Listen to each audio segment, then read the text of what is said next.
Então, bom dia, gente. Vamos dar início aqui ao continuação, né, das monitorias que a gente tá dando. E agora o assunto da vez vai ser sobre a hipertensão, vai ser o resto dos objetivos. Então, a gente tem do fechamento 2 do P2. Então, a gente tem hipertensão e tratamento, resposta fisiológica durante a pressão ou durante o exercício físico e durante a hemorragia. Então, sobre a hipertensão essencial. Então, o que vocês precisavam estudar é a hipertensão essencial, também chamada de hipertensão primária, que é aquela hipertensão que não tem uma causa. Na verdade, que a causa é idiopática. Também é muito comum que o envelhecimento ele cause essa hipertensão, e vocês vão entender depois por que o envelhecimento ele predispõe as pessoas a terem essa hipertensão. E aí, a hipertensão, ela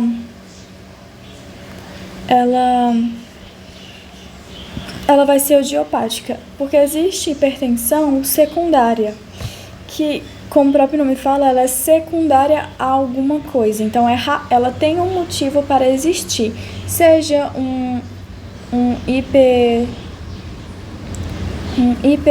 não é hiperandrogenismo, na verdade, seria um hiperandrenalismo, não sei, ou seja, o aumento da função da adrenal, que aumenta a produção da adrenalina, e essa adrenalina faz vasoconstrição. Então, o paciente ele tem hipertensão devido ao aumento da adrenalina, ou por uma insuficiência renal, algum problema no rim, o paciente ele não consegue excretar o sódio e a água de maneira eficaz, então ele tem hipertensão por causa disso, devido ao aumento do volume sanguíneo. Mas a que a gente precisava saber mesmo é a hipertensão essencial, que é a primária, que não tem uma causa, né? E ela é a mais comum, a mais prevalente. Não é normal que você tenha uma hipertensão secundária. O mais comum, que mais vai chegar no SF para você, é uma hipertensão idiopática, é uma hipertensão primária, que é cerca de 90 a 95% dos casos. E aí, as principais causas dessa hipertensão vão ser o excesso de peso, né, a obesidade e a vida sedentária, porque a gente sabe, né, que a vida sedentária ela é extremamente prejudicial. Além disso, a alimentação da pessoa está muito relacionada com a hipertensão. Então, se ela ingere muito sódio, muito sódio, ela vai ingerir muita água, e isso vai alterar o volume sanguíneo dela e vai gerar uma hipertensão posteriormente. Além disso, a gente sabe que o acúmulo do colesterol forma as placas de ateroma. Então, as placas ficam grudadas no vaso sanguíneo, então vai gerar uma pressão maior nos vasos. O fluxo sanguíneo ele vai correr de uma forma mais... vai acontecer, né, o turbilhamento, que não é uma coisa comum dos vasos sanguíneos, né, que o sangue ele circula, o fluxo ele é laminar. Então, se tem uma placa de ateroma, se tem um coágulo, alguma coisa obstruindo, vai ter um turbilhamento do fluxo sanguíneo. E aí isso também vai ter o aumento da resistência periférica, né, porque diminui a área do vaso. Então, aí pode causar hipertensão também. Então, as causas principais são essas duas. Daí a importância que a gente tem que dar ao exercício físico, à boa alimentação e principalmente ao exercício físico, que a gente sabe que muita gente não faz, né? E aí existem algumas características, né, dessa pessoa hipertensa. O que a gente vai encontrar? O que está acontecendo no corpo da pessoa? Então, a gente tem que o débito cardíaco ele vai estar aumentado, principalmente devido ao aumento do fluxo sanguíneo, devido à maior quantidade de tecido adiposo. Então, se eu tenho mais tecido adiposo, eu preciso levar sangue para mais lugares. Então, se a pessoa é obesa, ela é bem grande, então eu preciso de um fluxo sanguíneo maior para irrigar todo o tecido, né? Porque o tecido adiposo, ele precisa de sangue também. Então, e do metabolismo e etc. Então, eu aumento o débito cardíaco. Então, o débito cardíaco aumentado, ele já é um fator de hipertensão, né? Além disso, existe um aumento na atividade nervosa simpática, principalmente nos rins, causada pela leptina, né? Esse hormônio muito presente no tecido adiposo, a leptina, ela pode gerar esse aumento da atividade do sistema nervoso simpático, principalmente nos rins. Então, se aumenta o sistema nervoso simpático nos rins, a gente vai ter uma diminuição da taxa de filtração. Então, diminui a quantidade de sangue de sangue filtrado e de excretas, ou seja, diminui a quantidade de urina, né? Então, deixa o volume sanguíneo muito alto, aumentando a pressão. E também, tem uma diminuição na sensibilidade dos barorreceptores. Além disso, né, os níveis de angiotensina 2, aldosterona estão elevados nesses pacientes obesos porque o aumento da estimulação simpática aumenta a liberação de renina nos rins. E aí a renina nos rins vai liberar a angiotensina 2, vai produzir, e a angiotensina 2 vai estimular a produção da aldosterona. Então, existem essas características, e a última é o mecanismo da natriurese por pressão. Ela vai estar comprometida, justamente pelo que a gente explicou nos dois contextos anteriores. Então, por que a natriurese vai dar a natriurese por pressão, né? Que é a excreção de sódio na urina, está comprometida justamente porque a gente tem um sistema renina, angiotensina, aldosterona atuante. A aldosterona ela vai promover essa reabsorção do sódio, e aí a gente não vai conseguir excretar o sódio na urina, né?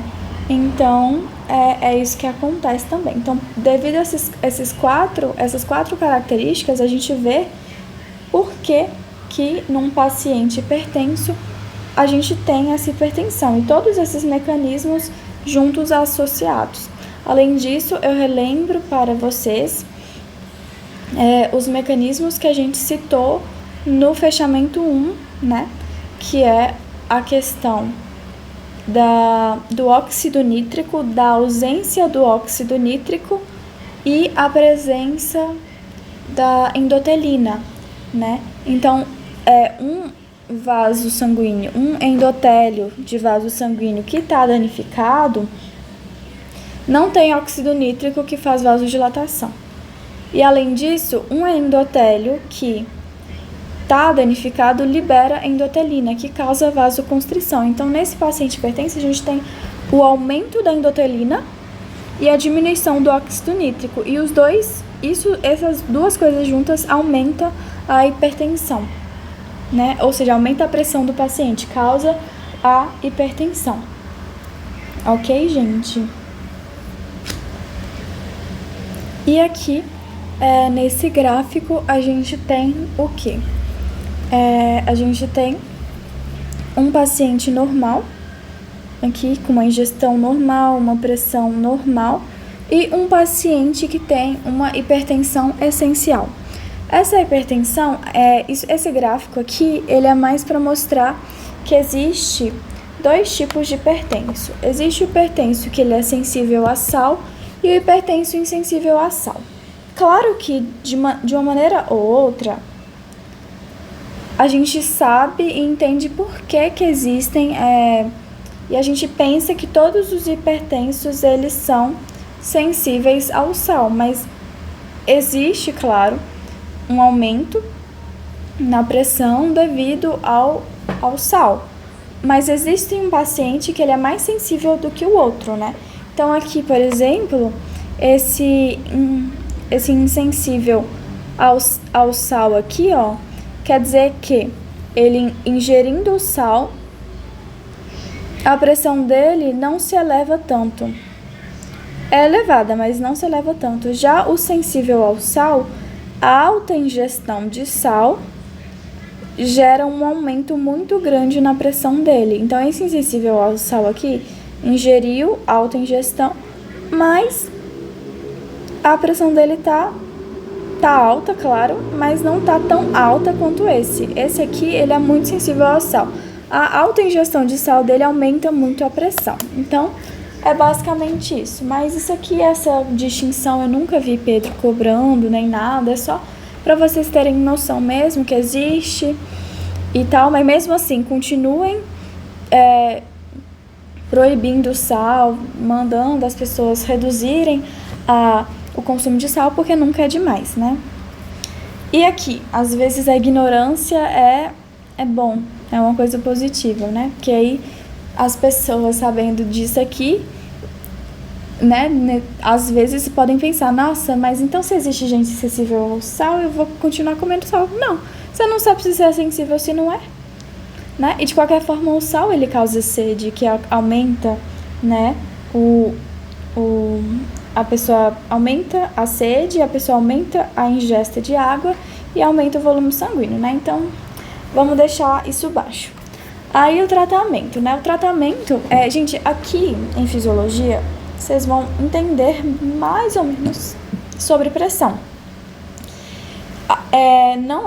Não precisa saber muito sobre hipertensão, não precisa, tipo assim, tem que saber o básico, que é isso aqui. Mas vocês vão ver lá na frente, né, igual agora eu tô no 5º período mesmo, que existe uma escala, que existe uma classificação do alto, baixo e baixo e médio risco cardiovascular, e que a gente tem que existe uma série de critérios para colocar o paciente em um ou outro, e aí, dependendo dessa classificação, a gente indica ou não um tratamento pro paciente. Mas aqui vocês têm que saber basicamente que nós tratamos o paciente primeiramente quando ele é pré-hipertenso.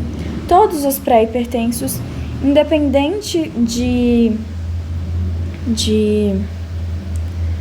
se ele tem baixo, médio ou alto risco cardiovascular, a gente vai tratar ele através das medidas, nas modificações no estilo de vida. É isso, essas são as medidas que a gente vai recomendar para ele e que geralmente não são cumpridas. E o que seria um paciente pré-hipertenso? Então, o pré-hipertenso, ele vai acima de 120, maior que 120, até 140. Até 140. E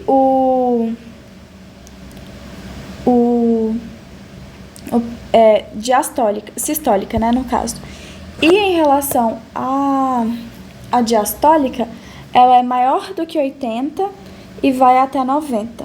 Então, esse é o período, é o intervalo de pressão dos pré-hipertensos. Eles não são hipertensos. Então, para ser um paciente normal, tem que ser abaixo de 120 e abaixo de 80. Esse é o normal.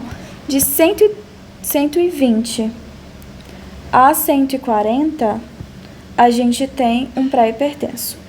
E de acima de 80 até 90, a gente também tem um pré-hipertenso.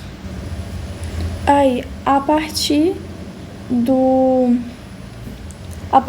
140 a 90 é um hipertenso, já é hipertensão, tá? Então, deixa eu deixar claro aqui para vocês. O pré é maior que 120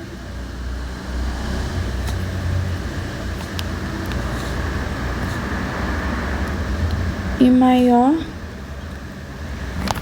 que 120, não, 120 até 139, né? Isso aqui é a pressão diastólica.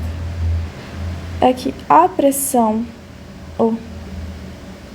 a pressão sistólica. Isso aqui é a pressão diastólica. A pressão diastólica é maior que 80 até 89. Esse aqui é o pré. O hipertenso, quem tem hipertensão arterial sistêmica, seria maior que 140, maior ou igual a 140. E em relação à pressão diastólica, seria maior ou igual a 90. Tá? É isso. Aí, a hipertensão, ela pode ser dividida ainda em estágio 1, estágio 2, tem gente que divide até em estágio 3, mas isso vocês não precisam saber, vocês só precisam saber o que é a hipertensão. A hipertensão é uma pressão alta, beleza, mas até qual que é o nível de parâmetro que eu uso? São esses valores aqui, o pré-hipertenso e o hipertenso. E aí o pré-hipertenso, a gente estava falando de tratamento já, a gente vai pedir e orientar sobre as mudanças no estilo de vida. Que mudanças? Redução de consumo de gordura, redução de consumo de alimentos ultraprocessados e açúcar também. Não altera a pressão, mas diabetes e pressão estão juntas, então a gente faz essa medida também. Pede para reduzir principalmente a quantidade de sal e alimento ultraprocessado, porque alimento ultraprocessado, mesmo que você não sentir, vai ter sal, tá? Então a gente tem que pedir para diminuir essa ingesta, aumentar a ingesta de alimentos naturais, in natura. E além disso, estimular a atividade física, muito, muito importante, tá? Atividade física ajuda muito. Então, a gente tem que, principalmente, né, até 5 vezes, acho que 30 minutos de caminhada, se for 7 vezes ao dia, se for 7 vezes por semana. Mas se for 5 vezes por semana, tem que ser 40 minutos ou 50. É uma coisa assim. Mas é bem pouco, né?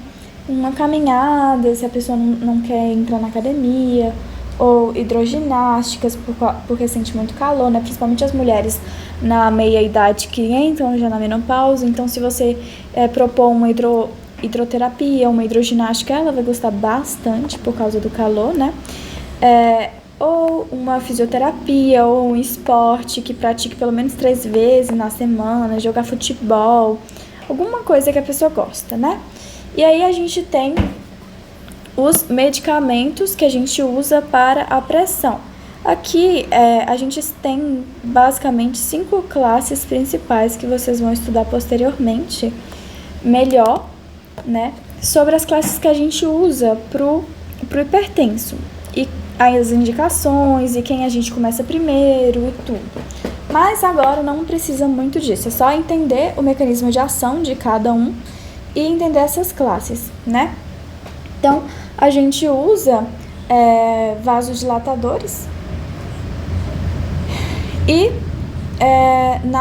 natriuréticos ou diuréticos também, principalmente. Então, o mecanismo de ação é justamente o que a gente falou. A gente não falou na regulação rápida da pressão e da lenta na pressão? Então, assim, se a rápida é o aumento da noradrenalina, fazendo isso, então a gente pode inibir a noradrenalina. Existem uns beta-bloqueadores que podem ser utilizados na pressão, mas são cada vez menos utilizados, porque eles não são tão seletivos, né?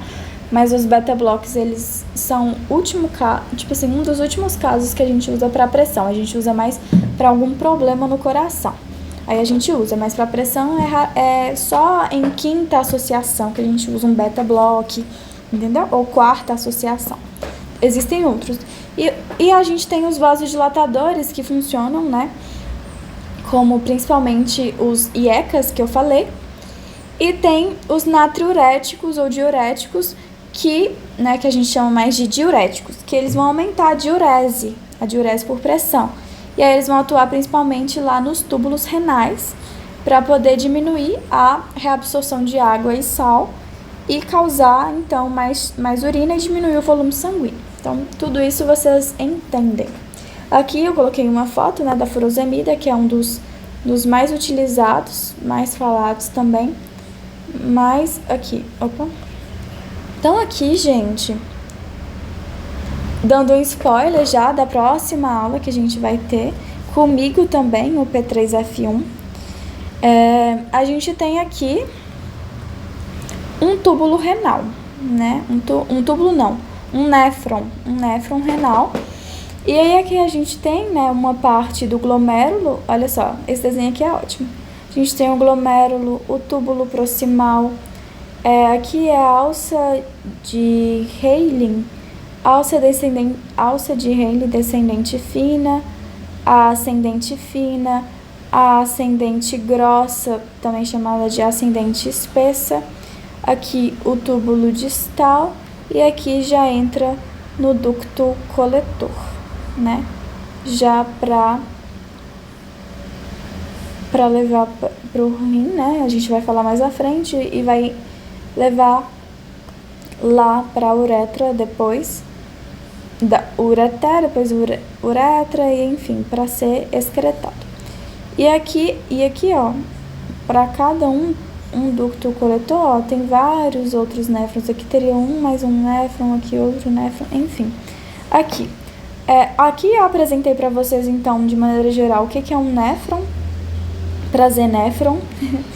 E aqui eu vou falar de algumas classes específicas do tratamento, mas tem algumas aqui que a gente vai ver. Eu coloquei essa figura, ela é muito legal, para explicar alguns mecanismos de ação, mas tem muita coisa aqui que vocês não precisam saber, tá?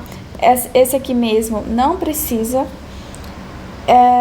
Qual que é esse aqui? Hidrocloro de azida precisa, esse aqui é importante. Anidrase carbônica não precisa agora, né? Esses diuréticos osmóticos não precisa. Esse aqui precisa e esse aqui precisa. Então, basicamente, esse aqui mais que não precisa, tá? Esse precisa, ou seja, eu preciso falar, né?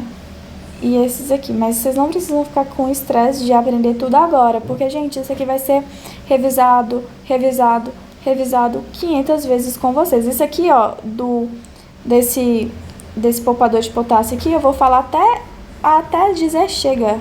Vou falar até no P5, eu vou estar falando desse trem aqui. Então, relaxem. Se não entender agora, calma o coração. Ó, vamos começar aqui pela furosemida. O tratamento, que eu não diz respeito ao rim, mas o tratamento principal para hipertensão, que a gente sempre vai dar para o paciente, é um IECA. Sempre. E geralmente a gente associa o IECA com uma hidroclorotiazida, a não ser que tenha uma contraindicação muito forte. A gente associa com a hidroclorotiazida ou com outro medicamento que vocês não precisam saber, não precisam estudar, não precisam saber, mas apenas saibam que existe outra associação do IECA com o amlodipino, que é muito utilizado também, que é um bloqueador do canal de cálcio. E esse amlodipino, ele bloqueia a venoconstrição. E aí diminui a resistência periférica, causando uma vasodilatação, diminuição da pressão. Mas falando sobre o IECA, então o IECA ele vai ser o inibidor da enzima. Eu já expliquei isso nos vídeos anteriores, mas revisando. Então a gente tem que a renina ela é produzida no rim. A renina ela vai pegar o angiotensinogênio e converter em angiotensina 1, depois em angiotensina, aí depois a enzima conversora de angiotensina vai pegar a angiotensina 1 e converter em angiotensina 2. E tem muito receptor, né, de angiotensina 2 no pulmão. E aí, a angiotensina faz vasoconstrição, a angiotensina faz aumento produz aldosterona. Então, a angiotensina, ela faz vasoconstrição renal, diminui a taxa de filtração, diminui então a quantidade de sangue que vai ser filtrado, diminui a quantidade de urina e faz aumento da pressão. Beleza. Então, eu bloqueando a angiotensina através do bloqueio da enzima conversora, eu não tenho angiotensina, então a minha pressão ela vai diminuir, justamente porque tem uma vasodilatação, ok? Diminui a produção da aldosterona, diminui a absorção de sódio e água, aumenta a taxa de filtração glomerular e os IECAs, eles são protetores renais, justamente por esse aumento da taxa de filtração glomerular, justamente por essa dilatação renal, Então, isso é importante, muito importante. Então, por isso que o IECA é o que a gente primeiro utiliza. Aí a gente tem exemplos de IECA. A gente tem o captopril, a gente tem o enalapril, que são os dois principais, ok?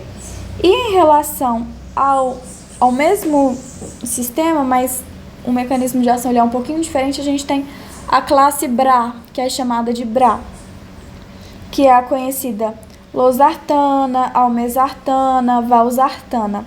Qual que é o mecanismo de ação? Ela também vai agir na angiotensina, só que o IECA, ele é um inibidor da ECA. Já o BRA, ele vai ser um antagonista dos receptores de angiotensina. Então, para a angiotensina, a gente tem que pensar na mesma coisa dos receptores dos beta-bloques, por exemplo. Tem o receptor, né, o alfa-1, por exemplo, no vaso sanguíneo. E aqui é a noradrenalina. Ela vem, se liga aqui e vai estimular através dos segundos mensageiros, blá, blá, blá.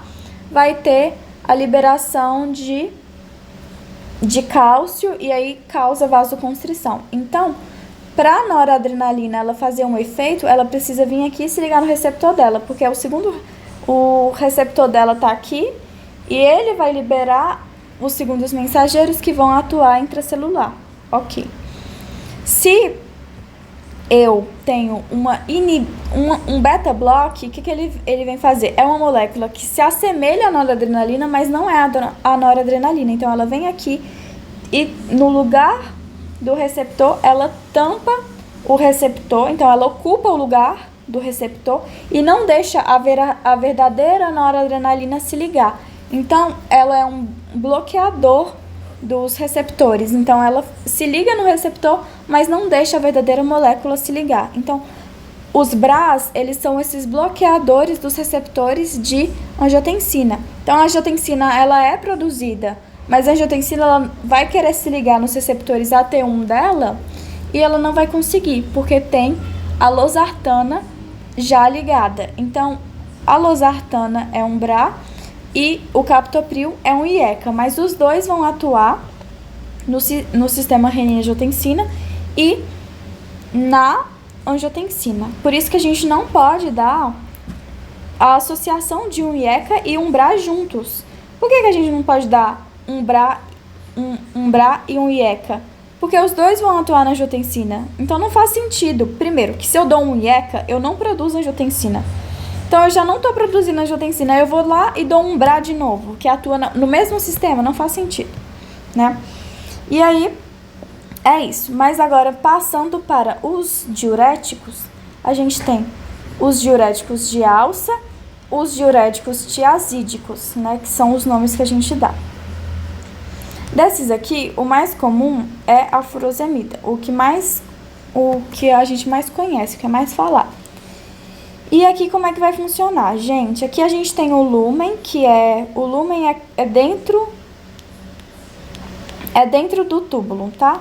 Quando fala lúmen, vocês têm que pensar que aqui é como se aqui tivesse a urina, ó. O lúmen é isso aqui, e aqui é o sangue.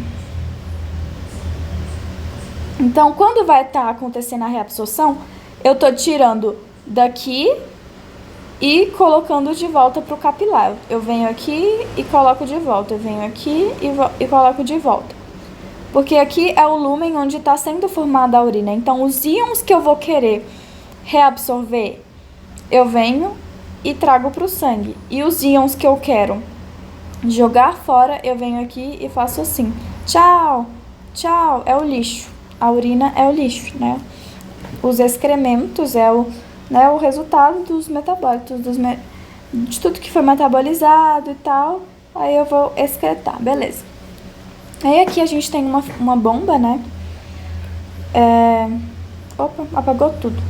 Mas aqui a gente tem uma bomba que é chamada de bomba triônica, justamente porque ela tem 3 íons. Ela tem o sódio, ela tem o cloro e ela tem o potássio. Então essa bomba triônica, ela faz a reabsorção do sódio, do cloro e do potássio, beleza?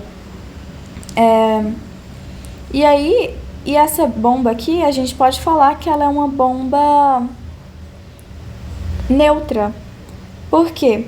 Porque a gente tem uma molécula mais, um Na+, um K+, mas a gente tem 2 cloros negativos. Então, essa bomba aqui, ela, digamos assim, ela não altera o pH, ela não altera também o pH não, digamos assim, mas ela não altera a voltagem de membranas, nem nada não, porque aqui tá todo mundo neutro.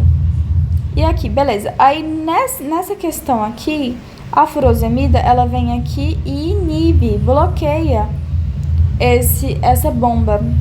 Então a furosemida não deixa o sódio ser reabsorvido. Então aqui eu vou diminuir o sódio no sangue. Porque a intenção nossa aqui, ó, a intenção era vir aqui, a urina tá circulando aqui. A intenção era vir pegar o sódio que tá aqui e voltar ele pro sangue. Mas se eu venho aqui, bloqueio essa bomba, esse transportador, né, e tal. Quando eu falo bomba, gente, eu tô falando bomba de transporte, tá? Essa bomba triônica e tal. Aí eu venho aqui e inibo esse transportador, eu inibo a reabsorção do sódio, então eu diminuo sódio no sangue. Então vem sódio para a urina, aí fica aumentada a urina aqui. E aí quem vem atrás do sódio? A água. A água não vai deixar o sódio sozinho, então a água volta para cá também, né? Ela passa e volta. E aí eu vou fazer mais xixi, então eu diminuo o sódio. Diminuindo o sódio, diminuindo a água, eu diminuo a pressão. Então a função dela é diminuir, a função da furosemida é inibir o cotransportador, né? Pode ser chamado assim também. Ou se vocês quiserem chamar de bomba triônica de sódio, cloro e potássio. Então percebam vocês também que a furosemida, ela não tem apenas um efeito no sódio. Ela tem um efeito no potássio e ela tem um efeito no cloro. Então ela vai diminuir a quantidade de cloro e diminuir a quantidade de potássio no sangue, tá? Ela vai diminuir sódio, mas vai diminuir os outros 2 também. Então a gente tem que ficar atento em relação a isso. Todos os medicamentos, gente, eles têm o seu efeito adverso. Por exemplo, a furosemida tem esse efeito adverso de causar hipopotassemia, mas não é um efeito assim que os riscos superam os benefícios, não necessariamente. A gente tem que estar de olho, mas a gente usa muito. E aqui a gente tem os diuréticos tiazídicos. Os diuréticos tiazídicos, ele tem outra contraindicação, porque ele vai atuar em outra coisa, né?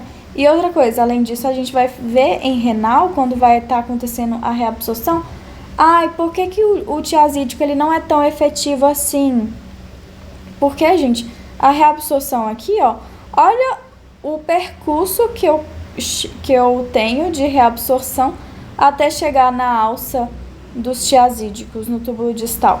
Eu percorri, olha o tanto de caminho aqui que eu pude reabsorver o sódio. Eu posso reabsorver esse pedaço todo, 70% do caminho eu tô aqui reabsorvendo.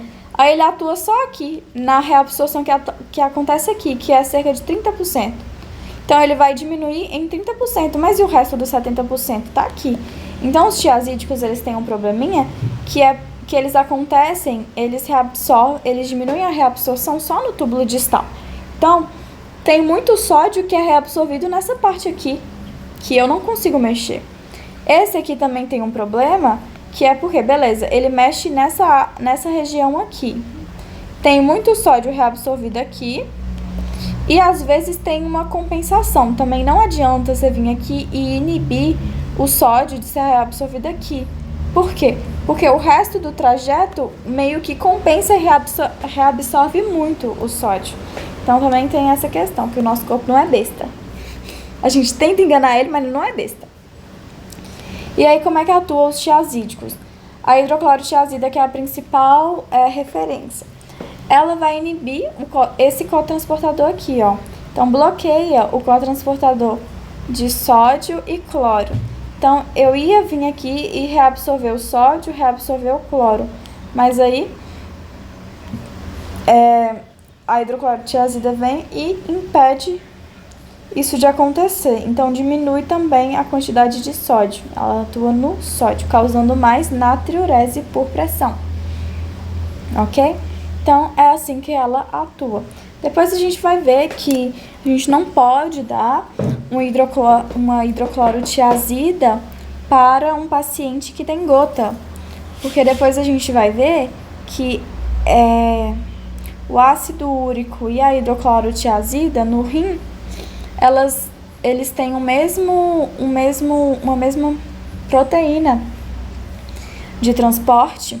E aí, a hidroclorotiazida briga com o ácido úrico para ficar, para sair, no caso. E aí, o ácido úrico, ele não consegue ser excretado, ele vai ficando acumulado e vai causar gota. Mas isso aí a gente fala em renal, ou Vic deve falar em renal também, no P2F2, para vocês entenderem. Mas lembrem desse efeito da hidroclorotiazida, né? Dessa contraindicação no caso de pacientes com gota, por causa do trocador do ácido úrico, tá bom?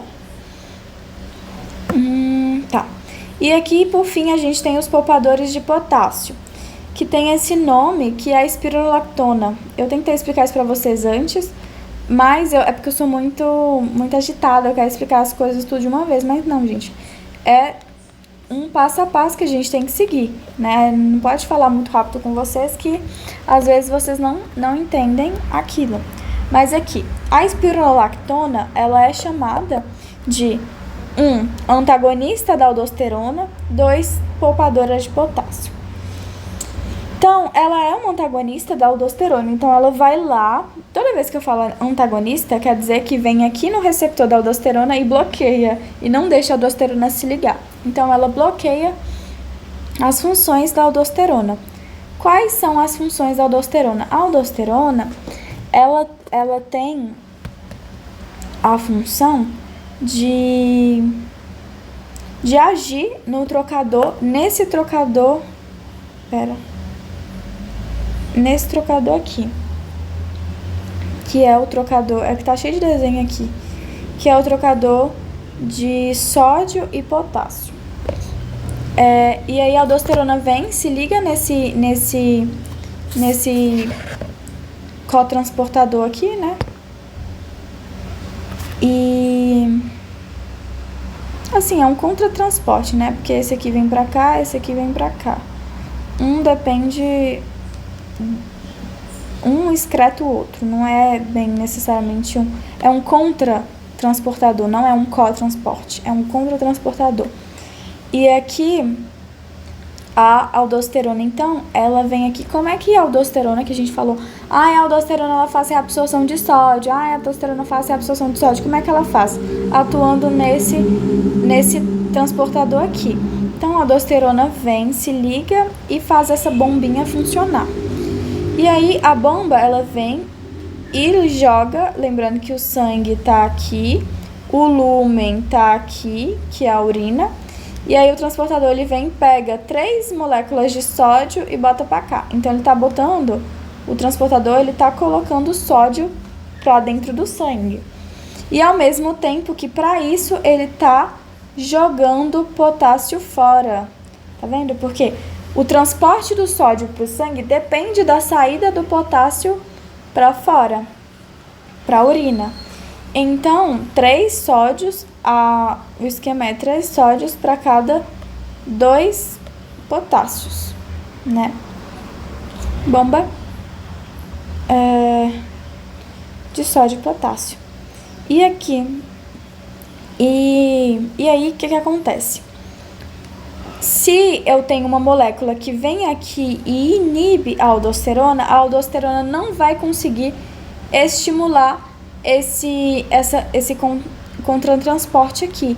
Então, sem aldosterona, eu não tenho isso aqui também. Então, eu tenho a inibição e tem não tem essa formação desses canais de sódio e potássio, desse trocador sódio e potássio. Não tem. Então, o sódio ele não vai ser reabsorvido e o potássio não vai ser excretado. E assim, eu tenho um medicamento, então, que é poupador de potássio. Percebem o porquê de ser poupador de potássio? Porque ele poupa o potássio de ser excretado. Já esse aqui, ó, a furosemida, ela excreta, é uma excretadora de potássio. Ela joga o potássio fora, mas a espironolactona não. Ela poupa o potássio, ela não deixa o potássio ser excretado. E, ao mesmo tempo, ela não deixa o sódio ser reabsorvido. Então, ela atua assim também. Então, é assim que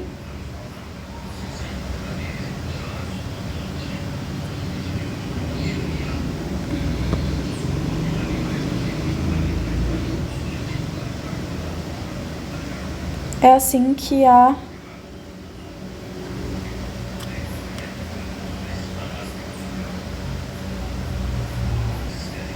Então, é assim que acontece todo esse mecanismo. Eu espero que eu tenha conseguido explicar direitinho para vocês. Eu tentei explicar, falei e espero não ter me embolado, mas é assim que a aldosterona ela faz. Ela inibe a espironolactona, porque a espironolactona ela antagoniza a aldosterona e inibe essa bomba aqui. Assim, eu tenho menos sódio sendo reabsorvido, mais sódio sendo excretado, e aí eu controlo a minha pressão. Passando para o próximo objetivo, a gente tem o mecanismo da resposta fisiológica. A hemorragia, né, aguda, ela causa uma diminuição da pressão, a gente já tinha falado muito sobre isso, que a diminuição do volume sanguíneo, assim como o aumento do volume sanguíneo aumenta a pressão, a diminuição do volume sanguíneo diminui a pressão. Então, a hemorragia é a perda de sangue. Então, diminuição do volume, diminuição da pressão. Diminui a pressão de perfusão renal e aí isso lá na mácula densa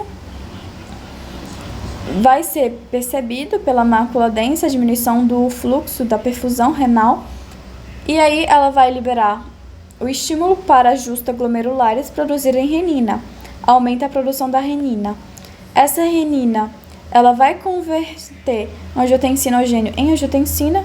Através da ECA, angiotensina 1 vira angiotensina 2 e a angiotensina 2 faz tudo isso.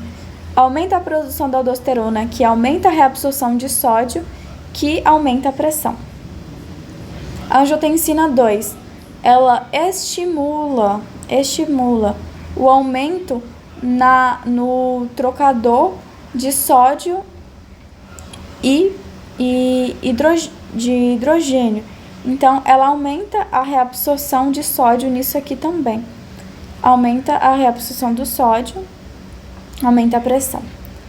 A angiotensina 2, tudo isso que promove o aumento dessa reabsorção do sódio, aumenta a quantidade de sódio no sangue. Então, pela osmolaridade, a gente precisa de mais água para o sangue e não tem, e aí vai estimular o aumento da sede. O aumento da sede estimula o aumento da ingestão de água e aumenta a pressão. E além disso, a função mais conhecida da angiotensina é a vasoconstrição, que aumenta a resistência periférica total, que também vai aumentar a pressão. Então, tudo isso depende da angiotensina. Por isso que eu digo, ela é extremamente importante para a pressão. Então, aquilo ali, isso aqui tudo acontece, gente, é questão de segundos. Assim que começa a hemorragia, é isso aqui que acontece. O problema é quando a hemorragia ela não é controlada e progride para o choque hipovolêmico. Então, a pessoa ela entra em choque devido à hipovolemia, a diminuição do volume sanguíneo. E o que vai acontecer? Aquilo ali é uma resposta rápida que vai durar pouco tempo.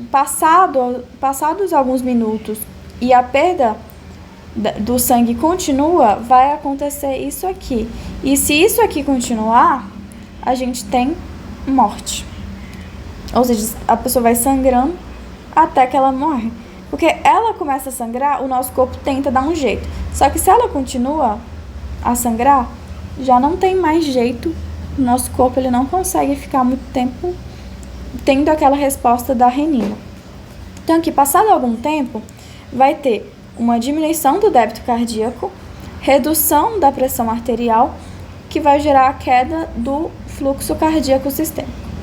Essa queda do fluxo sanguíneo diminui a nutrição do coração, diminui a nutrição tecidual dos sistemas periféricos e causa uma coagulação intravascular. Porque, gente, estase venosa, estase sanguínea, ela causa uma coagulação.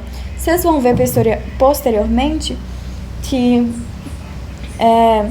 estase, o que é a estase? A parada do sangue, a parada da circulação.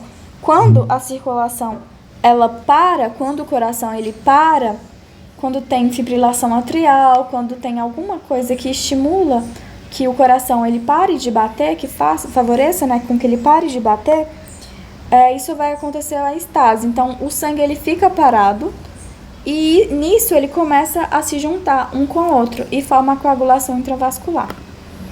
Ok? E aí, tudo isso acontece pela queda do fluxo. Aí tá, beleza. A redução da nutrição tecidual vai causar uma diminuição da nutrição cerebral, vai causar uma diminuição da nutrição do sistema vascular também e uma isquemia tecidual. Essa isquemia tecidual, ela vai gerar uma liberação de toxinas, né? A isquemia, ou seja, a falta de oxigênio, libera toxinas que estimula a dilatação. Por quê? Gente, se o meu corpo, ele percebe que ele está em isquemia, ele percebe, nossa, não está chegando sangue, ele não sabe, o corpo, ele ainda não sabe, ele é burro, não é porque ele é burro, mas é porque ele atua assim. Tem uma isquemia, ele quer sangue de qualquer jeito, então ele vai querer sangue, ele libera toxinas para estimular a dilatação, para tentar perceber, tentar chegar algum sangue, ele vai estimular a dilatação para ver se chega sangue nele, e não vai chegar, porque não tem sangue circulando, o problema é esse. Aí aqui, a nutrição, né, diminuição da nutrição vai causar o aumento da permeabilidade vascular, justamente pelo que eu falei, porque o corpo, ele não tá chegando sangue nos tecidos, e o tecido vai querer sangue, então ele vai querer aumentar a permeabilidade capilar, para ver se chega os nutrientes nele. Só que esse aumento da permeabilidade capilar é prejudicial, porque se vai sair nutrientes, vai saindo coisas da circulação, vai diminuir o volume sanguíneo. Pensa, o aumento da permeabilidade capilar causa um aumento no edema. Um aumento no edema causa a saída das substâncias da circulação para o tecido. Então, aí começa a acumular substâncias no terceiro espaço, o que diminui ainda mais o volume sanguíneo. E essa diminuição da nutrição vai causar a dilatação, porque o corpo ele quer que chegue sangue de alguma forma. Então, ele vai causar essa dilatação. E a diminuição da nutrição cerebral, que vai causar a queda da atividade vasomotora. Então, a atividade não vai... o centro vasomotor ele não vai conseguir mais produzir a vasoconstrição, e, na verdade, ele vai fazer uma vasodilatação, porque ele quer também que chegue sangue lá. Aí, essa vasodilatação que acontece devido à liberação de toxinas, devido ao aumento da permeabilidade vascular e a diminuição do sistema vascular de nutrição, essa dilatação completa vai causar um acúmulo de sangue nas veias, porque para as veias se movimentarem, para o sangue se movimentar dentro das veias, ela precisa de uma diferença de pressão e, além disso, ela precisa de um certo movimento. Seja a bomba venosa, seja a bomba muscular, ela precisa de alguém que se movimente para ir levando o sangue. Então, acumula sangue nas veias, reduz o retorno venoso, porque a vasodilatação causa diminuição do retorno venoso. Isso aqui é importante, já caiu em questão de prova isso. Então, vamos escrever para todo mundo saber. Vasodilatação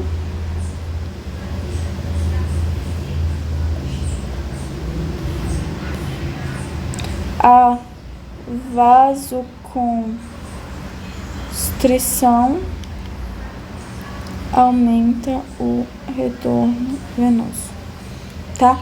Então, a diminuição do volume sanguíneo reduz o retorno venoso e a diminuição e a liberação de toxinas causam uma depressão cardíaca.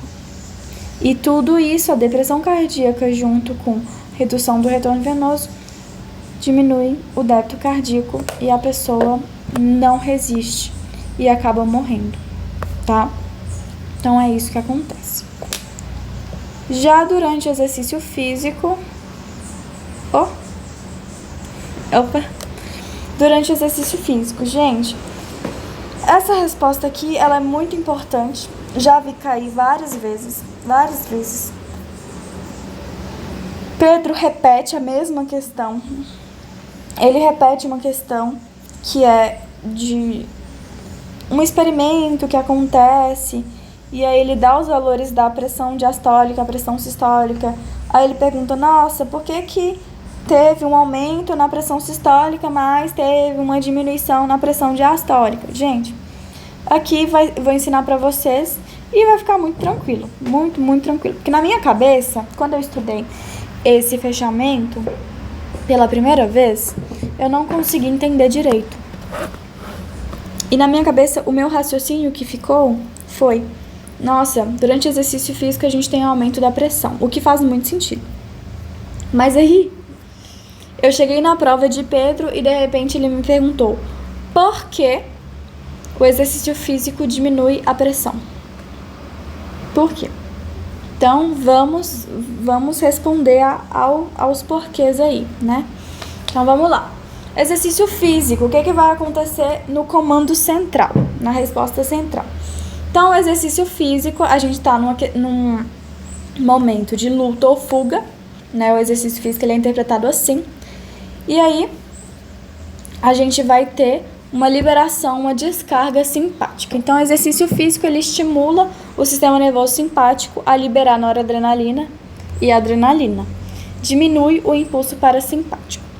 Então, essa liberação de nora vai fazer o quê? Aumento da frequência cardíaca, que eu já expliquei. O porquê, né? Por causa do beta-1. O aumento da vasoconstrição, principalmente de arteríolas esplênicas, arteríolas renais, também dessas arteríolas. E constrição de veias totais, arteríolas, e também, gente, não está escrito aqui, mas o sistema nervoso simpático ele também vai fazer uma vasoconstrição de todo o sistema digestório, de todas as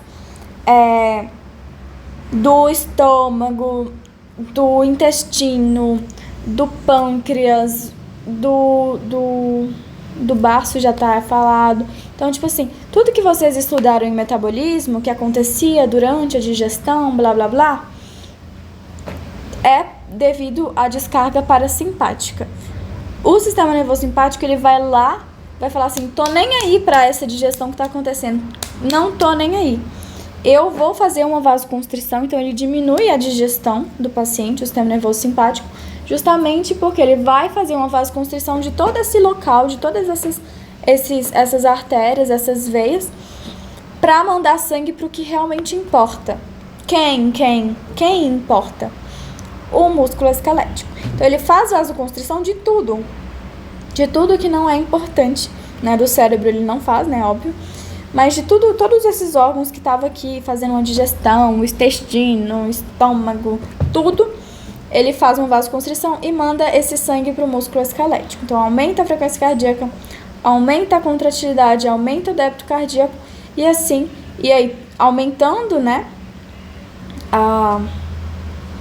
a constrição e tal, ele vai aumentar o retorno venoso, aumenta o sangue que chega no coração, esse aumento do retorno venoso causa um aumento do débito cardíaco e aumenta, fazendo essa constrição, ele aumenta o fluxo sanguíneo para o músculo esquelético.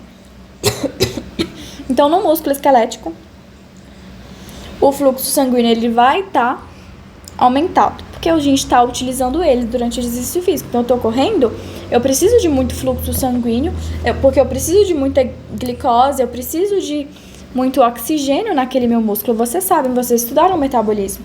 Então, a gente sabe tudo que o músculo precisa fazer, todo o metabolismo dele que ele precisa fazer para manter um exercício físico, né? Então, é isso que acontece. Já as respostas locais, elas que vão mediar a diminuição da pressão. Por quê? Porque as respostas locais, elas vão ser mediadas pelo aumento dos metabólitos vasodilatadores.